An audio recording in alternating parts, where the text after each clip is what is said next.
ሰላም ጤና ይስጥልን የተወደዳችሁና የተከበራችሁ የጣና ቴሌቪዥን አድማጭ ተመልካቾቻችን እንደምን ዋላችሁ። ከጣና ቴሌቪዥን የካቲት 6 ቀን 2018 ዓ.ም የምሽት ጣና ዜናችን ተጀምሯል። ዜናዎቹን እየመራው አማራ ሰፋ አብሬያችሁ ቆያለሁ። በቅድሚያም አርዕስተ ዜናዎቹን እናስቀድማለን።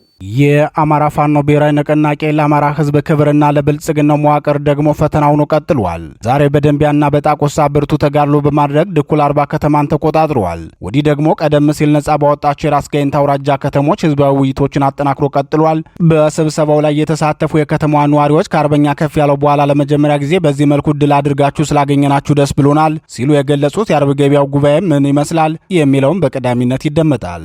ከ2018 የመጀመሪያዎቹ ሳምንታት ጀምሮ በወሎ ቤት አማራ በታላቅ ድል የታጀበ ተጋድሎ የሚያደርገው አጼ ምኒልክ ዕዝ ዛሬም በወሎ ቤት አማራ ተመሳሳዩን ታላቅ ድል ተቀዳጅቷል። የፋኖን የምህረት አዋጅ የተቀበሉ የብልጽግናን ጥምር ጦር አባላት ሲቀበል ውሏል። ዝርዝር አለው ይደመጣል። የባዲን ባለስልጣናት በኮሎኔል ሲሳይ ቶላ በሚመራው የብልጽግናው የደህንነት መስሪያ ቤት ፊት ባቀረበው ሪፖርቱ የተመታ ነው በግምገማና በትንተና ስህተት ነው ሲል የደረሰበትን ፖለቲካዊና ወታደራዊ ኪሳራ ለመጀመሪያ ጊዜ አምኖ ተናግሯል። የፋኖ ጉዳይ ያበቃለትና የተዘጋ ፋይል ነው ሲል የነበረው ብልጽግና በመጨረሻም ፋኖ በድሮን ደበደበኝ እስከ ማለት የደረሰ ፖለቲካዊ ኩስምንናውን ሳይደብቅ አሳይቷል። የተሰናዳው ዝርዝር ዘገባ ይቀርብላችኋል። ሙሉን ተሰሙታላችሁ። ቀደም ሲል ጠላትን ለመምታት ዘመቻ ስናቀድ ቀድሞ መረጃው ለጠላት ይደርሰው ነበር። መረጃው የሚወጣው ደግሞ እጃቸውን የሰጡ ግለሰቦች ስለሚሰጡት ነው። እነዚያ ሰዎች ከወጡልን በኋላ ወታደራዊ ሚስጥራችንና ዲሲፕሊናችን ተጠብቆ ድል እያደረግን ነው። ድላችን ወደ ክልሉ ከተማም ይሄዳል ሲል የፋኖ መሪው ተናግሯል። ዝርዝሩን አሰናድተነዋል። የፋኖ መሪውም በአንደበቱ ይገልጸዋል። የብልጽግናውን ስርዓት ነውር ያጋለጠው የአዲስ አበባ ወጣቶች እስር አሁን አነጋጋሪና አሳሳቢ ሆኖ ቀጥሏል።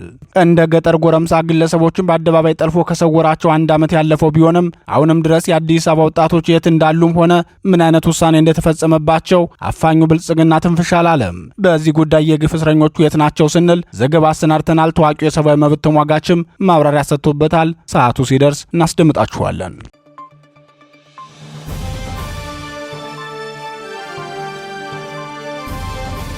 ክቡራትና ክቡራን የጣና ቴሌቪዥን ደጋፊዎች የአማራ ሕዝብን ትግል ማዕከል በማድረግ ውግንናውን ለአማራ ሕዝብ ማዕከላዊ ኮዝ ዘላቂ ጥቅምና የተቆጠሩ ጥያቄዎች ያደረገው ጣና ቴሌቪዥን ትግሉ የገጠመውን የስትራቴጂክ አመራር ክፍተት እንዲሞላ ሕዝባዊ መሰረቱን አስጠብቆ እንዲቀጥል በማድረግና ሚዛናዊ የመረጃ ተደራሽነትን በጥራት በፍጥነትና በታማኝነት እያቀረበ የሚገኘውን የጣና ቴሌቪዥንን ለመደገፍ በርካቶች በምን እንደግፍ የሚል ጥያቄ ስታቀርቡልን መቆየታችሁ ይታወቃል። በመሆኑም በዜል +1 46 9866 54 44 በካሻፕ ጣና ቲቪ 2024 በፔይፓል ጣና ቴሌቪዥን 2024@gmail.com እንዲሁም በዶኔት ቦክሱ በኩል መደገፍ የምትችሉ መሆኑን ለማሳወቅ እንወዳለን።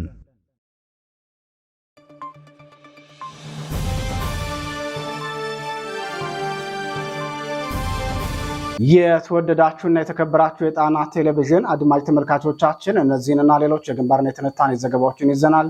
እስከ ዜናዎቻችን ፍጻሜ ድረስ አብራችሁን እንድትቆዩ እየጋበዝን ወደ ዝርዝር ዜናዎቹ እናልፋለን።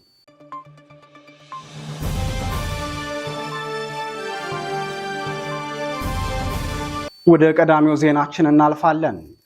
ከአርበኛ ከፍ ያለው በኋላ የተገኘው ስኬት በአርብ ገበያ የአማራ ፋኖ ብሔራዊ ንቅናቄ የትጥቅ ትግል ውጤት በፖለቲካና በህዝባዊ ድጋፍም ተጠናክሮ ቀጥሏል። በዚህም በቅርቡ የአማራ ፋኖ ብሔራዊ ንቅናቄ ጎንደር ጠቅላይ ግዛት እዝ ከአፋብን በላይ ዘለቀ እዝና አፋብን አጼ ምኒልክ እዝ ጋር በቅንጅት ነጻ ባወጡት የራስ ጋይንት አውራጃ ከተሞች ተከታታይነት ያላቸው ህዝባዊ ስብሰባዎችን አድርጓል። በቀጠናው በጀግንነቱና በታማኝ ታጋይነቱ የሚታወቀው አርበኛ ከፍ ያለው ደሴ ከተሰዋ በኋላ ግዙፉን ገብርዬ ክፍለ ጦርን በስጦታ መጠቅለያ ጠቅልለው ለብልጽግና ለማስረከብ ሲደራደሩ በነበሩ ግለሰቦች መመራት በጀመረበት ወቅት ከፍተኛ ወታደራዊ ኪሳራ እንደደረሰበት ይታወሳል። ሆኖም እነዚያ ግለሰቦች ወደ ብልጽግና ከገቡ በኋላ ክፍለ ጦሩን የጀግናው ሜጀር ጄኔራል ከፍ ያለው ደሴ ልጅና የትግል ወንድሞቹ አደራውን ለማስቀጠል ቃል ገብተው መምራት ከጀመሩበት ማግስት ጀምሮ ታላላቅ ወታደራዊ ድሎችን ተቀዳጅተዋል። ተቀዳጅቷል። የገብርዬ ክፍለ ጦር ዋና አዛዥ ታዳጊው አርበኛ ክንድ ሰው ከፍ ያለው ደሴና የራስ ጋይንት ኮማንድ ፖስት ሰብሳቢ አርበኛ ኢንጂነር ደሞዝ ግዳፍ በመሩት የአርብ ገበያው ህዝባዊ ውይይት የአማራ ህዝብ በተለያዩ ስርዓቶች ዋጋ ከፍሏል። ከዚህ በፊት አርበኛ ከፍ ያለው በነበረበት ወቅት ለእናንተ ያደረግነው ድጋፍ ስስት አልነበረበትም። ሆኖም ባለፉት 9 ወራት ብዙ ፈተና ስናይ ቆይተናልና አሁንም የትግል ወንድማችሁንና አርአያችሁን ከፍ ያለውን የአመራር መንገድ ተከትላችሁ የምትታገሉና የምትመሩን ከሆነ ምንም ቢመጣ እንደ ትናንቱ ከጎናችሁ ነን ሲሉ ታዳሚዎች ተናግረዋል። አፋብን ጎንደር ጠቅላይ ግዛት እዝ 206ኛ ከፍ ያለው ደሴ ኮር ገብርዬ ክፍለ ጦር ራስ ጋይንት አርብ ገበያ ከተማ ያካሄደው ህዝባዊ ውይይት በስኬት መጠናቀቁን የገለጸው አርበኛ ደሞዝ ግዳፍ የአማራ ፋኖ ብሔራዊ ንቅናቄ በራስ ጋይንት ኮማንድ ፖስት ከሚያስተዳድራቸው ከተሞች አንዷ የሆነችው ራስ ጋይንት ከተማ ወይም አርብ ገበያ ማህበረሰብ ጋር ሰፊ ውይይቶች ሲደረጉ ውጤታማና ገንቢ ሀሳቦች የተነሱበት ነበር ብለዋል። አርበኛ ደሞዝ አክሎም ከቀናት በፊት ነፋስ መውጫ ከተማ ላይ ስኬታማ ህዝባዊ ውይይት ከተካሄደ በኋላ በጣም የተሻሻለ ጸጥታና መልካም አስተዳደር መሻሻል አሳይቷል ሲል ከነዋሪው የደረሰውን ሪፖርት አቅርቧል። በአርብ ገበያው ህዝባዊ ውይይትም የፈረሰው የብልጽግና ስርዓት ተመልሶ እንዳይመጣ ማድረግና የአማራን ህልውና መታደግ፣ የማህበራዊ ኢኮኖሚያዊ አገልግሎት ሰጪ ተቋማትን ማስጀመርና ደህንነታቸውን መከታተል፣ የኮማንድ ፖስት ህጸጾችን ማስተካከልና መገምገም እንዲሁም የማህበረሰቡን ሁለንተናዊ ድጋፍ ማስቀጠልና የህዝብ አስተዳደር መዋቅሮችን መዘርጋት፣ ፍትህን ማስፈን ዋናዎቹ የመወያ ነጥቦች ነበሩ በማለት ተናግረዋል።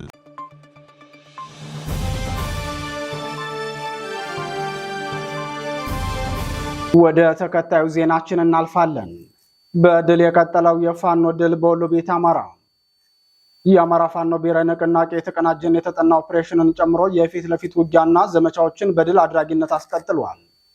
በዚህም ካለፉት 5 ቀናት ጀምሮ በወሎ ቤት አማራ ዋግምራ ብሔረሰብ አስተዳደር ዞን ተጠናክሮ በቀጠለው ውጊያ ዋግሹም ብርጌድ ታላቅ ድል መቀዳጀቱ ታውቋል። የአማራ ፋኖ ብሔራዊ ንቅናቄ አጼ ምኒልክ ዕዝ ላስታ ጄኔራል አሳምነው ጽጌ ኮር አካል የሆነው ዋግሹም ብርጌድ በዋግምራ ብሔረሰብ አስተዳደር ዞን ደሃና ወረዳ አርቢት ከተማ ላይ በመግባት በባዕድ ሚሊሻ ላይ በከፈተው ውጊያ አይቀጡ ቅጣት ቀጥቶ ታላቅ ድል ተቀዳጅቷል።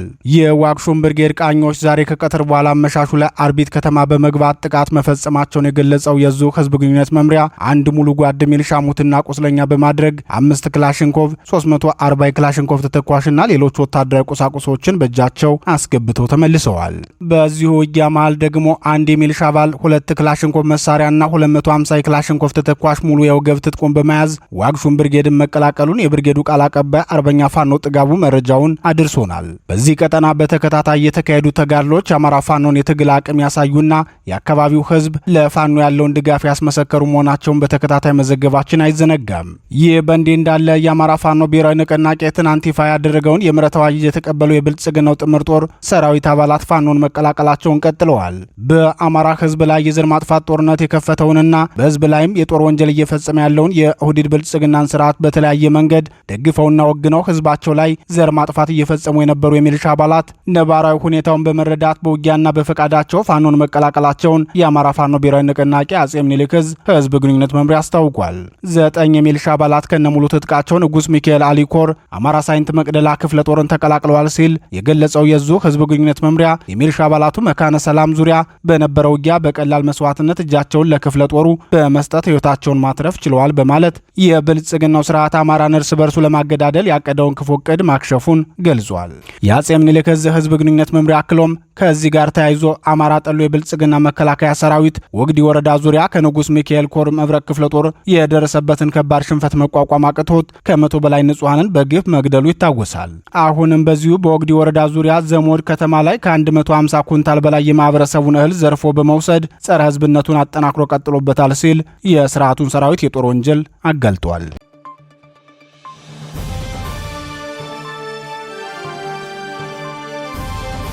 ዜናዎቻችን ቀጥለዋል። የግምገማ ስህተት አስመትቶናል። ብአዴን የብአዴን ከፍተኛ አመራሮች በብልጽግናው የደህንነትና የጸጥታ ኮማንድ ፖስት ኃላፊዎች አስቸኳይ ስብሰባ ስለጠሯቸው በሌሊት ለስብሰባ ተቀምጠው ነበር። የስብሰባው ዋና ምክንያትም ሰሞኑን የአማራ ፋኖ ብሔራዊ ንቅናቄ በጎንደር ቀጠና ያደረገው ተጋድሎ በብልጽግና ወታደራዊና ፖለቲካዊ ኪሳራ ማድረሱን ተከትሎ ነው። የአማራ ፋኖ አንድነት ከተበሰረ ማግስት ጀምሮ ከፍተኛ ድንጋጤ ውስጥ የገባው የብልጽግናው ስራ ሰሞኑን በተሰሩ የፋኖ የተጠኑና ፈጣን ኦፕሬሽኖች ደግሞ ተጨማሪ ስጋትና ድንጋጤ ላይ ሲወድቅ አዲስ የመውጫ በሮችን እየፈለገ መሆኑም ታውቋል። የብልጽግናው ስርዓት የፌዴራል የደህንነት መስሪያ ቤቱ ከፍተኛ ኃላፊዎችና የጸጥታ ተቋማት በተገኙበት የባዲን ኮማንድ አዛዦች ባህር ዳር ላይ በሌሊት አስቸኳይ ስብሰባ መቀመጣቸው ተሰምቷል። እንደ ምንጮቻችን ገለጻ የስብሰባው አጀንዳ የአማራ ፋኖ ብሔራዊ ንቅናቄ ደጃዝማች በላይ ዘለቀ ዕዝና ጎንደር ጠቅላይ ግዛት ዕዝ ባደረጉት ታላቅ ተጋድሎ በ3 ቀን ውስጥ 18 ወረዳ መቆጣጠራቸውን ተከትሎ ነው ብለዋል። በዚህ የፋኖ ተጋድሎን በርካታ የደቡብ ጎንደር ዞን የፖለቲካና የጸጥታ አመራሮች ጭምር ህጋዊ እርምጃ እንዲወሰድባቸው እንደተወሰነም ተናግረዋል። ብልጽግናው የመገናኛ መስመሮችን ዘግቶ የኮማንድ ኃይሉን ባስገባበት በሸዋ ጠቅላይ ግዛት በፋኖ የተጠና ኦፕሬሽን ከ18 በላይ ወረዳዎችን ለፋኖ ያስረከበው የደቡብ ጎንደር ዞን አስተዳደር የባዲን ተወካዮች በስብሰባው ያወጧቸውን መረጃዎችም ምንጮቻችን ገልጸዋል። ለአስቸኳይ ስብሰባ ከሸዋ የተጠሩት የዞን ዋና አስተዳዳሪ አቶ መካሻ አለማየሁ ዞናችን የልማትና የመልካም አስተዳደር ስራዎችን ለማከናወን ይቅርና አመራሮቻችን መንቀሳቀስ ባለመቻላቸው ተቸግረናል ማለታቸው ተሰምቷል። ዋና አስተዳዳሪው አክለውም ከ2 ሳምንት በፊት ወደ ቀጠናው ገብተው በዞኑ አመራሮች ላይ ወቀሳ የሰነዘሩትን የብልጽግናውን ምክትል ኤታማዦር ሹም ጄኔራል አበባው ታደሰን ጠቅሰው በዞኑ የጸጥታ መዋቅር ሰላም ለማስከበር የታቀደው እቅድ የተሳሳተ ግምገማ ከመሆኑም ባለፈ የተፋላሚዎቻችን አቅም ግምት ውስጥ ያላስገባ ነው ማለታቸው ተሰምቷል። እኛ የተወቀስንበትን የህግ ማስከበር ዘመቻ መከላከያ በአየር ኃይልና በኮማንዶ ታግዞም ለውጥ ማምጣት አልቻለም በማለት በሸዋ ቀጠና ያለው ሁኔታ በፋኖ የበላይነት እየተመራ እንደሆነ መመስከራቸው ተሰምቷል። በተለይም የአማራ ፋኖ አንድነት ምስረታን ተከትሎ በአንድ ጠቅላይ ግዛት ውስጥ የሚንቀሳቀሱ የተለያዩ የፋኖ አደረጃጀቶች በአንድ መስመር መቆማቸውና እርስ በርስ አለመዋጋታቸው ለብልጽግናው ስርዓት ነገሩን አክብዶበታል። የደቡብ ጎንደር ዞን ዋና አስተዳዳሪ ጥላሁን ደጀኔ በመድረኩ ያልተገኙ ሲሆን ተወካዮቻቸው ምክትል አስተዳዳሪውና የዞኑ ፖሊስ መምሪያ ምክትል ኃላፊ ኮማንደር ደሳለኝ አበራ ተሳታፊ እንደነበሩ የጣና ቴሌቪዥን ምንጮች ገልጸዋል። አመራሮቹ ለበላይ አለቆቻቸው ባቀረቡት ሪፖርት ሁሉም የወረዳ ከተሞች በፋኖ ቁጥጥር ስር ከመግባታቸውን በተጨማሪ ከ2000 በላይ የመደበኛና የአድማ ብተና የፖሊስ አባላት ከነትጥቃቸው ፋኖን እንደተቀላቀሉ መግለጻቸው ተነግሯል። አመራሮቹ አክለውም ከገባንበት የሳሳተ ግምገማ በመውጣት ከፋኖ ጋር ተደራድረን በሰላም መኖር አለብን፣ ታላላቅ የፖለቲካ እስረኞች የሚገኙበትን ጋይንትንና ሌሎች ወሳኝ የወረዳ ከተሞችን የተቆጣጠረን ኃይል በድርድር ካልሆነ በቀር በሌላ አናሸንፈውም ማለታቸውም ተገልጿል። አስተያየት ሰጪዎች ለጣና ቴሌቪዥን እንደገለጹት የብልጽግናው ስርዓት በተሳሳተ መረጃ ፋኖን አጥፍቼዋለሁ እያለ ህዝብ ሲያደናግር የቆየ ቢሆንም ፋኖ ተቋማዊ አሰራሩን ጠብቆ ከተጓዘ በቅርቡ ክልሉን የመረከብ ዕድሉ ሰፊ ነው ያሉ ሲሆን አማራ ክልልን ፋኖ ከተቆጣጠረ የአዲስ አበባ ጉዳይ ቀላል ነው ሲሉ አክለዋል። የአማራውን ጦርነት ብልጽግና ወታደራዊ አዛዦችንም ሆነ የፖለቲካ መዋቅሩን እምነት ሊጥልባቸው ባለመቻሉ በብሔራዊ ደህንነት መዋቅሩ በኩል እንዲመራው ማድረጉ ይታወሳል። የባህር ዳሩ ጉባኤም ካድሬዎቹ ሪፖርት ያቀረቡት ለብልጽግናው ጄኔራሎች ወይም ለክልሉ ርዕሰ መስተዳድር ሳይሆን በሲሳይ ቶላ ለሚመራው የብልጽግና የደህንነት መስሪያ ቤት ነው።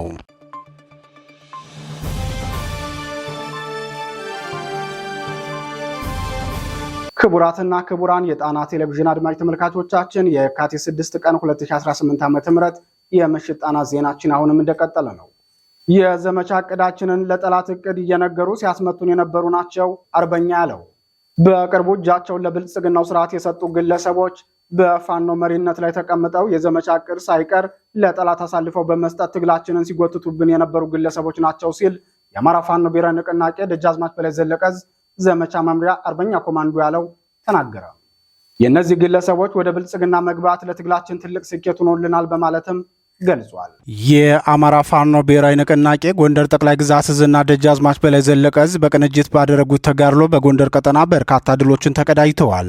በዚህ የፋኖ ብርቱ ምት ከፍተኛ ጉዳት የደረሰበት የብልጽግናው ስርዓት በደብረ ታቦር ከተማና ዙሪያው ብቻ ከ27 ጊዜ በላይ የድሮን ጥቃት አድርሷል። በድሮን ጥቃቱን በርካታ የግለሰቦችንና የህዝብ ተቋማትን ያወደመ ቢሆንም ጽንፈኛው ፋኖ አወደመ በማለት ፋኖን ከሷል። በዚህ ጉዳይ ከጣና ቴሌቪዥን ጥያቄ የቀረበለት አርበኛ ኮማንዶ ያለው አዱኛ ሲመልስም በጦርነት መካከል ጉዳቶችን ለባላንጣ መስጠት የተለመደ ነው። ብልጽግና በድሮን ያወደማቸውን ተቋማት ካወደመ በኋላ ተጠያቂነቱን ለፋኖ ከሰጠ ፋኖ ድሮን ታጥቋል ወይ ብለን መጠየቅ አለብን። በትነነዋል፣ አጥፍተነዋል፣ እጅ ሰጥቶ አልቋል ሲሉን ነበር። አሁን ደግሞ ፋኖ ከተማ ላይ ድሮን ተጠቅሞ ጉዳት አደረሰ እያለ ይከሳል። እኛ የምንዋጋው በምን አይነት መሳሪያ እንደሆነ ጠንቅቆ ያውቃል። ድሮን ታጥቀንም ተጠቅመንም አናውቅም ሲል ተናግሯል። ብልጽግናው በፋኖ የደረሰበትን ምት በፕሮፓጋንዳ ለመገልበጥ ሲል በፋኖ ላይ የስም ማጥፋትና የወንጀል ድርሰት ሲያዘጋጅ መክረሙን የተናገረው አርበኛ ኮማንዶ ያለው በድሮን ድብደባ ፋኖን ሳይመታ የንጹሃንን ንብረት በማውደሙ እንዴት በድሮን ይመታናል እንዳይባል ለወንጀሉ መከላከያ ያቀረበው ማምለጫ ስልቱ ነው ብሏል። የአማራ ፋኖ አንድ ድርጅት እንዳይፈጠር እንቅፋት ሆነው የቆዩ ግለሰቦች ወደ ብልጽግና መግባታቸውን አስመልክቶ አርበኛ ያለው ሲናገርም የነሱ መሄድ ለትግላችን ረፍት ነው። ከዚህ በፊትም በቆይታቸው ሳንካ ፈጥረውብን የነበሩ ሰዎች ስለነበሩ ሲወጡልን ትግላችን ጠርቷል። ምክንያቱም ብዙዎቹ አወቅን በሚል ትዕቢት ተወጥረው አንዱን ታጋይ ከአንዱ ጋር ሲያባሉ የነበሩ በመሆናቸው ትግላችን ሲጎትቱ ቆይተዋል። ከዚህ በፊት ውጊያ አቅደን ለዘመቻ ስንዘጋጅ ጠላት ቀድሞ መረጃ ይደርሰው የነበረው በእነዚህ ሰዎች በኩል ነበር። አሁን ግን እነሱ በሜዳቸው ዘመቻችንን ብልጽግና ያወቀው ከጨረስን በኋላ ነው በማለት የፋኖ ዘመቻ ዝግጅትና ዕቅድ ሚስጥር ለጠላት በምን መንገድ ሲደርሰው እንደነበር ተናግሯል። አርበኛ ያለው አዱኛ ከጣና ቴሌቪዥን ጋር ያደረገውን ቆይታ ተከታትለን እንመለስ። ይህ ድል የመጣው ከፋኖ አንድነት ማግስት የአማራ ፋኖ ብሔራዊ ንቅናቄ ከተመሰረተ ማግስት ነውና ሌሎች ደግሞ በተለይ የክፍለ ጦርና የተለያየ አደረጃጀት አጠቃላይ በብርጌዶች ምናምን ያሉ ሰዎች ደግሞ ምናልባት ለትግሉ ሳንካ ሆነው የነበሩ ሰዎች ጭምር እየተጠረጉ የወጡበት ትግሉ እየጠራ መጣ የሚለው በእውነት የተገለጠበት ነበርና አጠቃላይ አሁን ደግሞ መጀመሪያ እጅ አሰጥተናል ፋኖ ጠፍቷል ምናምን እየተባለ የነበረው የፕሮፓጋንዳ እንትን ተቀይሮ ደግሞ ከተሞች ላይ ሲገባ ብልጽግናው የጣላቸውን በድሮን ያወደማቸውን ተቋማቶች ለፋኖ ለመስጠትና ፋኖን ከህዝብ ለመነጠል ፕሮፓጋንዳ ሲሰራ ይታያልና አጠቃላይ እነዚህን ጨምረህ እንደው ያለህ መልእክት ምንድን ነው የሚለውን በመጨረሻ ብታስተላልፍልኝ። መልካም ወንድም አለ። አንዳንዴ በጦርነት መካከል ሪስኮች ሲመጡ ሪስኮችን ለተቃራኒ አካል ወይም ደግሞ ለባላንጣ መስጠት የተለመደ ነገር ነው። ምናልባት ብልጽግና ራሱ በድሮን የአወደማቸውን ተቋማት ለፋኖ ኃላፊነት እንዲወስድ የሚሰጥ ከሆነ የመጀመሪያው ጥያቄ ፋኖ ድሮን ያለው ወይ ነው። አለው ካለ እሰየው፣ የሉም ያለንን ድሮን ያላቸው ካለን በጣም ጥሩ ነገር ነው።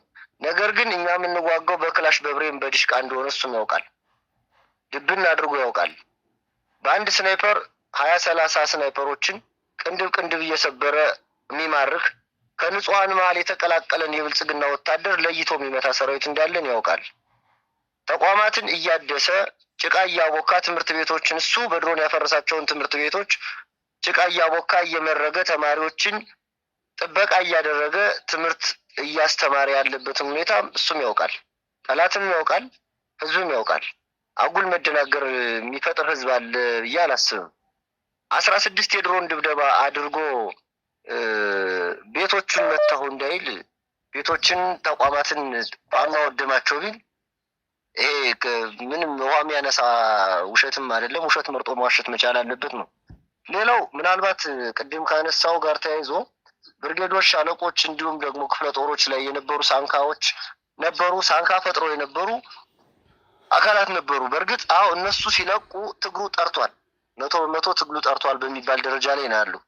ምክንያቱም ብዙዎቹ እርስ በራሳችን ሲያባሉን የኖሩ ናቸው። አጉል አወቅን በሚል ሰበብ በእያንዳንዱ የሰው ልብ መርዝ እየዘሩ ወንድም ከወንድሙ ሲያባሉ የኖሩ እየዞሩ ሲዘርፉ ሲያዘርፉ ህዝብን ሲበድሉ ሲበዘብዙ የኖሩ አካላት ናቸው ወደ ላካቸው አካል ተመልሰው ሄዱት። እነዚህ ሲሄዱ ትግሉ ጠራ። በእርግጥ ትግሉ ጠራ። ከነገራችን ላይ ውጊያ አቅደን ውጊያን ለመፈጸም እንቅስቃሴ በምናደርግበት ጊዜ ቀድሞ ለጠላት መረጃ ይደርስ ነበር። መረጃ አድራሾች ናቸው ተመልሰው ሄዱት። አሁን ግን መቼ እንዳቀድን መቼና የት እንደምንፈጽም በማይታወቅ ሁኔታ ፈጽመን ስናገባድደው ብቻ ነው ጠላት ከእንቅልፉ የሚነቃ። እውነት ለመናገር የጠላት አንቂዎች፣ የጠላት አብሬዎች ተመልሰው ወደ ቦታቸው ሄደውልናል። እሰየው፣ በጣም ጥሩ ነው ያደረጉ። እስከዛሬ ይዘውን ነበር፣ እየበጠበጡን ነበር፣ በውስጥ ሰርገው ገብተው መረጃዎቻችን ያሳልፈው እየሰጡ ነበር። ባለመኖራቸው የድል ባለቤቶች ሆነናል። ይቀጥላል። ከነገራችን ላይ ድሉ የሚቀጥል ቢሆንም ማለት ነው። ስለዚህ ካነሳው ጋር ተያይዞ ሙሉ በሙሉ ትግላችን ጠራ ጸዳ የምንለው እነኚህ ሰዎች ተሰብስበው ሂደው ስለገቡል ነው። እጅ አሰጥቻለሁ ካላው የራሱን አካል ብልጽግናዎችን የብልጽግና የላካቸውን የመረጃ መረቦቹን ተመልሶ ወደ ቋታቸው መልሷል። ለእኛ ግን ጥሩ እፎይታን ፈጥሮልናል። በድል እየገሰገስን እንገኛለን ማለት ፈልጋለሁ ማለት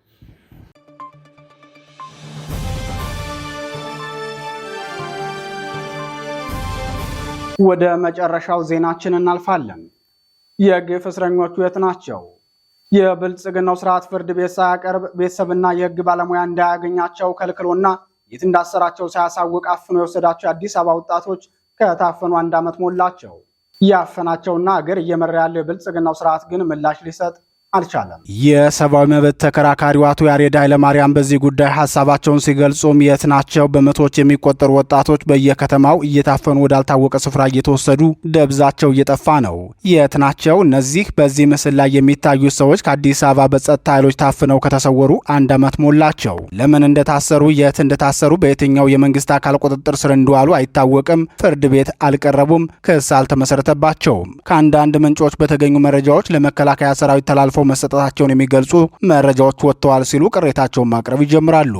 አቶ ያሬድ ሲቀጥሉም ይህም ከሆነ ለምን ሲቪሊያን ለመከላከያ ተላልፈው የሚሰጡበት በምን አግባብ ነው? ዜጎችን አፍኖ በመሰወር ቤተሰቦቻቸውንና ህዝብን ማሸበር የተፈለገው ለምን ዓላማ ነው? እነዚህ በስምና በፎቶ ስለተለዩ እንጂ በመቶዎች የሚቆጠሩ ወጣቶች በየከተማው እየታፈኑ ወዳልታወቀ ስፍራ እየተወሰዱ ደብዛቸው እየጠፋ ነው።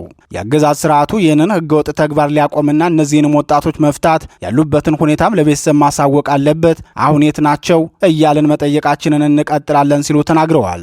የቀድሞዋን የኢዜማ ስራ አስፈጻሚ ወይዘሪት ገነትን ጨምሮ በመቶዎች የሚቆጠሩ የአዲስ አበባ ወጣቶች ታፍነው ከተሰወሩ 1 ዓመት ሞልቷቸዋል። የነቁ ወጣቶችን ማፈንና መሰወር በኢትዮጵያ የተለመደ ነው። የአሁኑ ግን በጣም የከፋ ሆኗል የሚሉት አቶ ያሬድ በዚህ ጉዳይ ለጣና ቴሌቪዥን ሲናገሩም በተለይ ትንሽም ቢሆን የነቃ ተሳትፎ ያላቸውን የማህበረሰብ ክፍሎች እያገቱ እያፈኑ መሰወር ኢትዮጵያ ውስጥ የተለመደ ድርጊት ሆኗል እና አሁን ደግሞ በጣም ተባብሰው ቀጥሏል። ላለፉት እንደዚህ ጥቂት ዓመታት ጦርነቶቹን፣ ግጭቶቹን ምክንያት በማድረግ ብዙ ሰዎች ታፍነው ተወስደው የት እንደደረሱ የማይታወቁ አንዳንዶቹም በማሰቃያ ቦታዎች ውስጥ በደረሰባቸው ድብደባ እስር ቤት ውስጥ ሞተው ለቤተሰቦቻቸው ያልተነገረ አንዳንዶቹም ቤተሰብ የተረከበባቸው ሁኔታዎች አሉ እና የእነዚህ ልጆች ልክ እንደነሱ ናቸው። ብዙ ሰዎች ናቸው አሁን ታፍነው የት እንዳሉ የማይታወቁት። የእነዚህ ግን ይኸው ዓመት ሞላው፣ የት እንደደረሱ አይታወቅም። ነገር ግን አንዳንድ ምንጮች ሲናገሩ እንደሰማነው ከነበሩበት ቦታ ተወስደው ለመከላከያ ሰራዊት ተላልፈው ተሰጥተዋል የሚል ነው። እንግዲህ አንድ የሲቪል እስረኛ ምንም አይነት ወንጀል ቢፈጽም እንኳን በዛው በነዚህ ጉዳይ ለተቋቋመ ፖሊስ ከእንዲሁ በጣም ቢከፋ እንኳን በደህንነት ቢሮዎች አካባቢ ምርመራ ይደረግበታል። ወንጀል ከተገኘበት ለፖሊስ ይሰጣል። ከዛ ጉዳዩ ለአቃቢ ይካሄዳል እንጂ ለመከላከያ ሰራዊት ፖሊስ ያሰረውን ሰው አሳልፎ አይሰጥም አንለስ ያ ሰው ወታደር ካልሆነ በስተቀር። በትጥቅ ትግል ውስጥ ያለ ወታደራዊ ምርኮኛ ወይም ወታደር ካልሆነ በስተቀር እና ይሄ በጣም አሳሳቢ ነገር ነው። ከዛ መከላከያ እንግዲህ ወታደራዊ ፍርድ ቤት አያቀርብም እንደዚህ አይነት ሰዎች ሲቪል ሰዎችን እና ወይ አንድ ቦታ አፍነው አስቀምጧቸዋል ወይ ሌላ እርምጃ ወስደውባቸዋል። ለመከላከያ ለምን ተሰጡ? ይሄ ነገር ተደርጎ ከሆነ መከላከያ ምንድን የወሰደው እርምጃ? የት ነው ያስቀመጣቸው የሚለው ያው ሳይታወቅ እንግዲህ ዓመት ሆኖታል። በጣም በጣም የሚያሳዝን ነገር ነው። ያው ይሄ የሚያሳየው የአገዛዝ ስርዓቱ እየከፋ ለመሆኑ ነው። ወጣቶቹን ለ1 ዓመት አፍኖ መሰወር ከባድ ወንጀል መሆኑ ግልጽ ነው። ጭራሽ ሲቪል ተጠርጣሪን ለመከላከያ አሳልፎ መስጠት የጦር ወንጀልና መንግስታዊ ሽብርተኝነት ልንለው እንችላለን ወይ የሚል ጥያቄ ከጣና ቴሌቪዥን ቀርቦላቸው ነበር። አቶ ያሬድ ሲመልሱም የጦር ወንጀል እንዳይባል ከጦር ወንጀል ጋር እና በጦር ወንጀል በሚታዩ ጉዳዮች ጋር እንዳይታይ ድርጊቱ በግጭት ውስጥ በጦርነት ውስጥ የተያዙ ምርኮኞች አይደሉም። በጦርነት ውስጥ የተፈጸመ አይደለም። ከሰላም ቤታቸው አውጥተው ነው እነዚህ ሰዎች የሰወሯቸው እና ምናልባትም ለመከላከያ መስጠታቸው ካልሆነ በስተቀር መከላከያም ደግሞ እንዲያሉ ሰዎች እጁ ሲገቡ ሲቪሊያን የሆኑ ያልታጠቁ እጃቸው ላይ ምንም የሌለ ሰዎች በማንም ይስጠው ነገሩ ሲቪሊያን ከሆኑ ለፖሊስ ነው አሳልፎ መስጠት ያለበት። ምን እንዳረጋቸው ራሱ አሁን መታወቅ ነው ያለበት። ግን በጥቅሉ ግን ይሄ እጅግ የከፋ የሚባል የሰብአዊ መብት ጥሰት ነው። ምናልባትም በእስር ላይ ያሉ ብዙ የማሰቃየት ድርጊት ተፈጽሞባቸው ይሆናል። በህይወታቸውም ራሱ እንግዲህ አሁን እኮ 1 ዓመት ከሞላው አንድ ሰው በህይወት አለ ወይ ብሎ መጠየቅም የግድ ነው የሚሆነው። ሰዎች ገለዋቸው ወይስ ምን አድርገዋቸው ነው ለዚህ ያህል ጊዜ የሰወሯቸው የሚለውና ይሄ ከባድ ወንጀል ነው። ከባድ የሰብአዊ መብት ጥሰት ነው። የዓለም አቀፍ ማህበረሰብም ይህን ጉዳይ እንዲያውቀው እየተደረገ ነው። ግን ያው ዞሮ ኃላፊው መንግስት ነው። መከላከያ ጋር ሄዱ ኢትዮጵያ አሁን በእጁ ላይ ያለችው ሀገሪቷን የሚያስተዳድረው የአገዛዝ ስርዓት እነዚህ ልጆች ህይወት ተጠያቂ።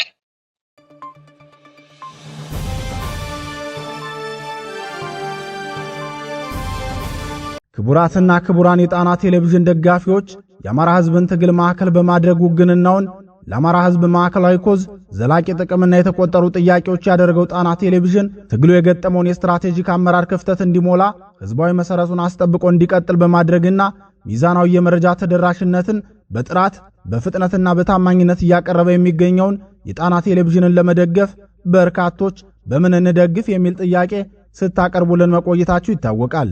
በመሆኑም በዜል +1 46 9866 54 44 በካሻፕ ጣና ቲቪ 2024 በፔይፓል ጣና ቴሌቪዥን 2024@gmail.com እንዲሁም በዶኔት ቦክሱ በኩል መደገፍ የምትችሉ መሆኑን ለማሳወቅ እንወዳለን።